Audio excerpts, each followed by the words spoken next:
Since 431 BCE, the Peloponnesian War had been raging between Athens, Sparta, and their allies, with neither side gaining much ground. But in 425 BCE, an Athenian general named Demosthenes changed that. After a storm forced his fleet to stop in Pylos, Demosthenes realized a military presence in the area would give them an advantage against Sparta. Unfortunately, the fleet strategists did not believe him, and left Demosthenes in Pylos with 5 triremes and 1,000 men. The Spartans, meanwhile, were too busy celebrating a religious festival to notice the enemy on their doorstep.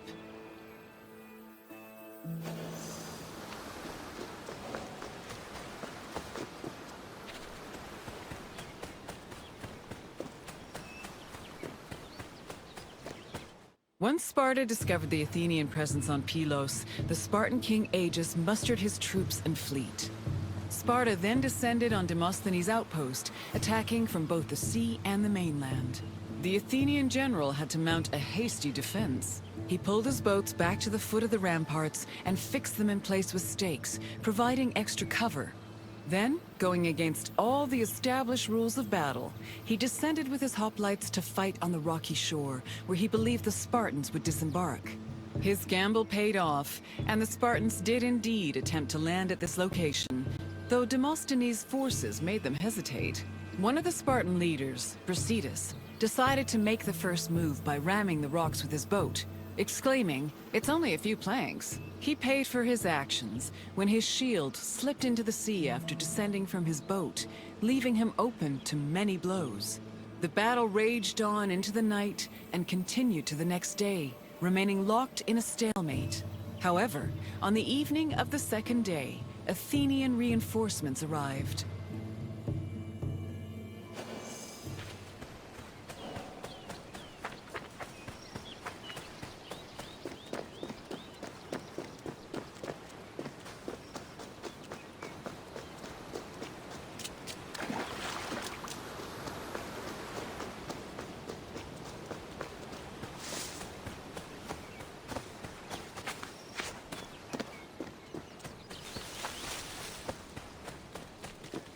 The sudden arrival of the Athenian fleet stacked the odds in Athens' favor. The fleet decided to hold off their attack until the next day, when they swarmed the Spartan ships. They successfully captured 5 enemy ships and damaged many others, cutting off access to the nearby island of Sphakteria.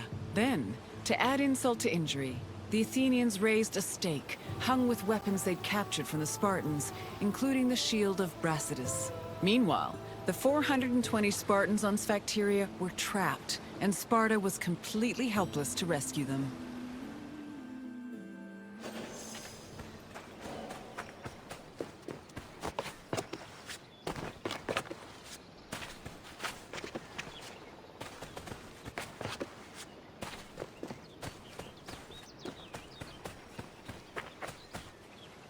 With 420 of their men trapped on Sphakteria, Sparta needed to reevaluate their position. The Spartans on the island were essentially the Athenians' hostages, and Sparta could not move to rescue or resupply them without putting their lives in danger.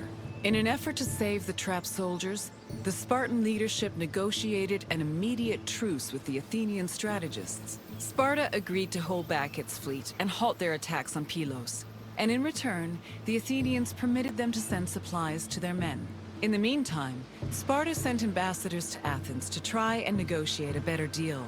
The hasty truce greatly humiliated Sparta, as they were forced to recognize just how helpless their infantry was in the face of an Athenian fleet.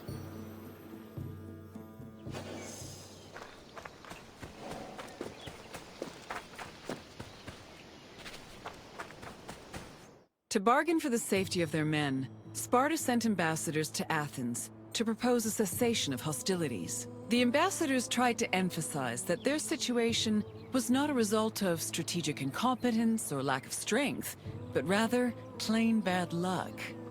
According to them, the Spartans on Sphakteria did not deserve to suffer further, because they were trapped through no fault of their own. These statements provoked the ire of Cleon, a popular Athenian politician known for his populist speeches.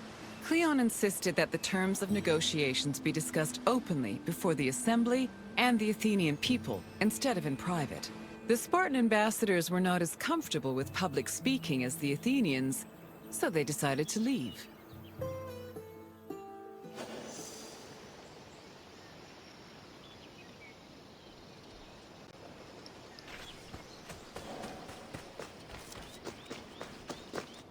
Following the failed attempts of the Spartan ambassadors, hostilities resumed. Back in Athens, Cleon took matters into his own hands. After being elected general, or strategos, he left to join the ongoing battle, accompanied by javelin-armed infantry and archers. With renewed strength and numbers, the Athenians landed on Sphakteria and engaged their enemy. The battle was hard fought, but they eventually managed to surround the remaining Spartans. It was then that Cleon invited the Spartans to surrender, as he hoped to return to Athens with prisoners. The Spartans were exhausted after spending 72 days on the island, so they accepted Cleon's offer and laid down their arms. A Spartan capitulation had previously been unheard of, and the news of their surrender echoed throughout Greece like thunder.